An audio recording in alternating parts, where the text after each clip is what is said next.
want to conquer the world. I mean, who doesn't? I've decided that living an average life just really isn't for me. I mean, I just really don't want to be I'm just another number on the statistics chart. And my definition of average is pretty big. I define average as anyone who has little to nothing to show for their 80 years on this planet. I mean, what's up with that? That definition probably spans about 99.999% of people who have ever lived, probably more. So I got a pretty big task on my hands. And I've decided that the best way to accomplish what I want is to take over the world. This way I can have complete control over what I want to do, when I want to do it, and how I want to get it done. But there's a difference between me and your average power-hungry idiot of a leader. Most who try to gain control over more things, they just simply want more money, power, fame, and glory, right? And those things are all fine and dandy, but they lose their charm quick. And you're going to lose your head, too, if that's all you care about. I'm in it for a lasting legacy and a chance to improve the world. You can call me Superman, except, like, without superpowers and laser vision. But I'm going to do it with just plain old ideas, passion, and just a little bit of other stuff. Not much different from what most people have. You're all probably skeptical at the moment that I'm going to be able to take over the world, but Einstein has said that if at first an idea does not succeed, or if at first an idea does not receive ridicule, it has no chance of succeeding. Yeah, like Einstein was a smart guy, but it shouldn't take Einstein to figure out that taking over the world is not going to be easy. In my view, your mind in 5 years should really be built for what you want to do in life and what you expect to do. Most of you in this room probably think that all you need to do is go to college, get a good job, and then have a family. Well, what's the point in that? I mean, really, why would you do that? There's no fun in that. And I think I'm shooting for the moon on trying to take over the world, but I think it's actually something worth shooting for. And I mean, we got plenty of people in this world. We have suck-ups, chumps, losers, you name it. These people aren't going to go anywhere soon, except for suck-ups, but like a lot of people see through their act. As for me, I don't plan on doing that kind of crap. So I've just got a goal for myself, and I'm going to conquer the world. And because for me, just living an average life just never really was something I really wanted to do. And there's a few reasons for that. If you're average, after you die, a few years after, no one's going to care about you except your family. No one's going to know you or what you've done. So why do it? There's no point in that. So I strive to be better. I mean, everyone, even a few hundred years after I die, if I manage to conquer the world or come close, everyone's going to know me and care about me, and I'll be some random dead guy that you would learn about in social studies. And I'll bet most of you just want to be some basketball or teacher somewhere. Where's the meaning in that? Seriously? I have always been fascinated by power. I mean, it's kind of interesting. Just think, you could be able to do what you want, anything. That is the clear definition of power. Some people say knowledge is power, like our friend Kessler here. But I say the exact opposite. I say power is knowledge. Because with power, you can do a lot of things. You can start research projects. You can have people working on a rocket to who knows where. You can do almost anything. You can find out anything you want. So you find that power is actually knowledge. And if I have the power I want, there would be no one above me. I'm not the person who likes to have people above me. Like, I just can't stand that. You know, I've been thinking, we've been running a backward society for way too long. We have idiots in positions of power that don't know what to do. And we even have these little secret organizations just running in the background. They're thriving on excuses, corruption, stuff like that, so they can get what they want. I mean, that's just not right. Come on, you know it, right? The reason why is that most people just don't know what to do with their power, or how to manage it. They're just looking out for themselves, trying to figure out, how can I make more money? How can I do this? How can I do that? They're just looking out for their own selfish gain. But I know what I want to do, and I want to change the world and give people better lives and just better things in general. The details of how I'm going to go into later, but let's just leave it at that for now. It's kind of complicated. And frankly, at first glance, it doesn't seem like there should be much to taking over the world, but boy, are you ever wrong. It takes a lot of things. You got to have money, you have to have support, and you have to have a lot of charisma. like Napoleon, where you can go just build an army and march across Europe. I mean, it's not like that anymore. Instead of a physical battlefield today, you have to work your way through a verbal battlefield. You have to persuade and prove your worth and get people to support you.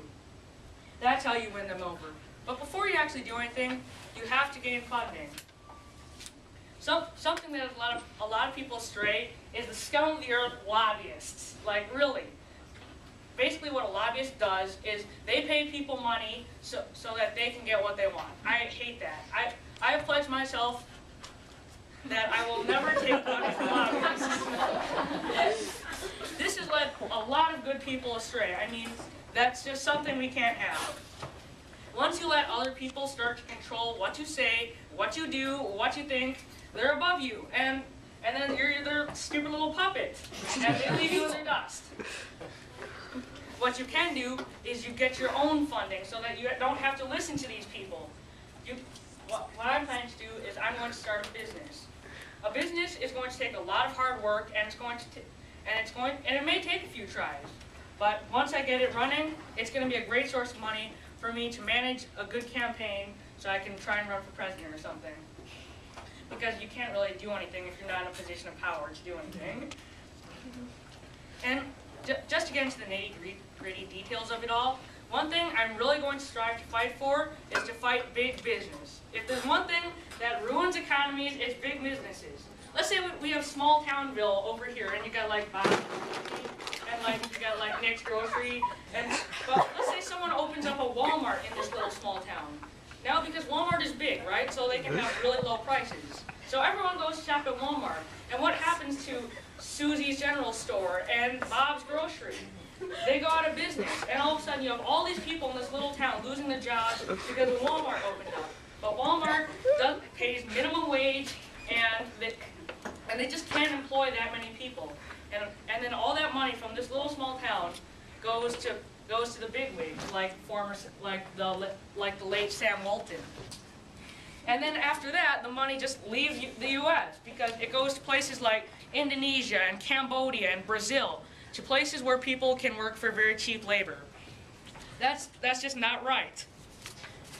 And then that's how great countries like the U.S. are going through hard economic times today. So, I'm pretty sure that none of you really care about this stuff at the moment, but you should, and I think it's pretty important. So, but because like in the end, and no one really cares about a 50-year-old basketball player. And you're gonna be out of a job. You can't play basketball after you're like 30. So, I mean, just think about it. You really can't do that. So using my passion to take over the world, I think it's pretty obvious. I'm gonna try and take over the world. But my life, I imagine in 20 years, won't quite be there yet. I imagine myself, I'm on the campaign trail, and my business is giving me funding so I can run an independent campaign. But, however, I would think that 30 to 35 years from now, I think I might be there. And I'll be in my office, and I'll be trying to fix major world issues like controlling carbon emissions, overpopulation, debt, you name it. And especially big business. Not to mention, I'm going to have to try and find a successor. You guys know what a successor is, right? Yes. So basically a successor is someone who takes over a position after someone dies. So that's all I really find necessary for me to say how I envision myself in the future, because I think a general idea should be enough. It shouldn't be like those lousy, unbending, clumsy rubrics that language arts teachers use to judge essays. I don't like that at all. And I mean, chances are, some of these things won't be exact. Rules will be broken here and there, but that's how the cookie crumbles, people. For I'm a rebel in heart, mind, and soul. My vision of the future probably looks drastically different from all of your visions. Probably because I dare to dream higher. Apparently some of you never really learned from my introduction speech. I've got big plans, but it's important for me to keep my head out of the clouds. So I'm going to be a little realistic here. I mean, it's going to be a long, hard, uphill battle for me to try and take over the world. I'm going to go face to face and toe to toe against skeptics, like all you in the room. You're probably all very skeptical. Rivals, suck-ups, stuck-ups. You know, people like that. Stuck-ups. But most importantly, I have to face the just the massive size of the world and time. I've got 80 years on this planet to live, already used 14, I probably got less, because 3 of my grandparents have cancer, so by genetics, chances are I'm going to get cancer, so I'll probably have like 50 years, maybe less. So, I don't have much time to take a second shot at my plan, so I'm probably going to fail. You know, I'm going to be straight up about this. I'm probably going to fail. But, and I might even lose everything trying. But when I was younger, I used to go to Chinese school here. And it was in Miss Brisley's room. I can see it clearly now. There's a banner across the wall, and it had a picture of Garfield sitting on the moon. Don't ask me about Garfield. And it said, shoot for the moon. If you miss, you'll land in the stars. My mom always liked to add like a little extra, like if you don't shoot, you're always on the ground. Well, I guess that's true. So I'm going to be saying in 20 years, actually, you know what? How about scratch that? How about now? Move over, world, because George Zoo is coming to town.